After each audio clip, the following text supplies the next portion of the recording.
This is about John Ridge, a gimlet forger who worked at the same trade for 75 years of his life. Ecclesfield is a northern suburb of Sheffield, but John Ridge was an Ecclesfielder, not a Sheffielder, and he worked next door to the Ball Inn in the Wallet end of Ecclesfield in a tiny workshop, of which there must have been typical of hundreds of these things at one time, and tragically the place was pulled down to build a garage on it. Here you see John at work forging gimlets. A gimlet's a tool for making small holes in wood, typically 2 to 6 millimetres diameter, and people would use them for making holes for screws and putting small holes through pieces of wood for whatever reason. Nowadays, of course, most people buy quite an expensive electric drill to do the same job. Here he is bossing the tool, the gimlet, which is making it from a round section into a half round section at the end, and now he's twisting it, and he straightens that twist with his hammer, so the whole thing becomes truly straight, and then he puts a nose on the tool which eventually will have a screw point filed on it.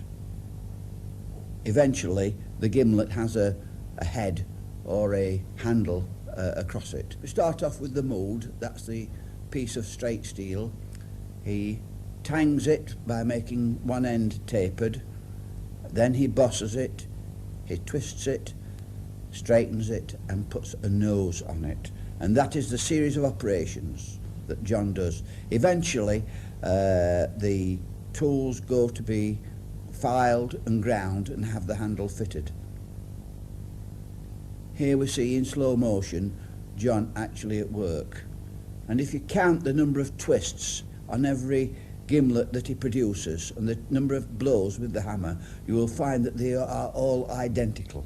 The reason being that if he could hit it once less, he would do, but there is a required number of blows to produce that tool, and you will find that every one, they are just like peas in a pod. Here is the box that has all his little bosses or tools that fit into the anvil that are produced first before he can actually make whatever product he's on with.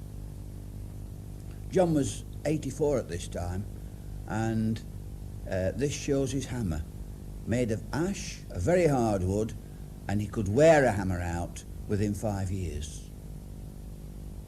The operation is to boss the tool, that's to make it half round, for him to twist it, and then to straighten that twist by blows of the hammer. And of course, as he's hammering it, his left hand holding it is twisting it round so that he gets the hammer in exactly the right position, and then he noses it by putting the conical nose on. And here again we have the series of operations, just to remind you.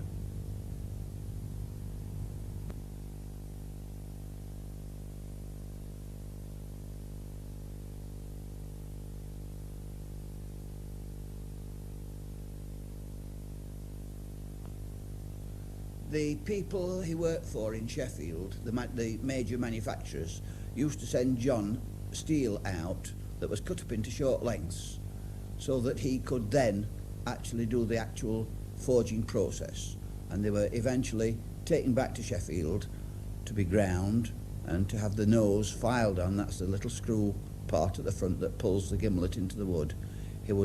That would be done by a bit filer, and eventually the gimlet head or handle would be fitted and then taken to the warehouse for sending out to the shop or whatever.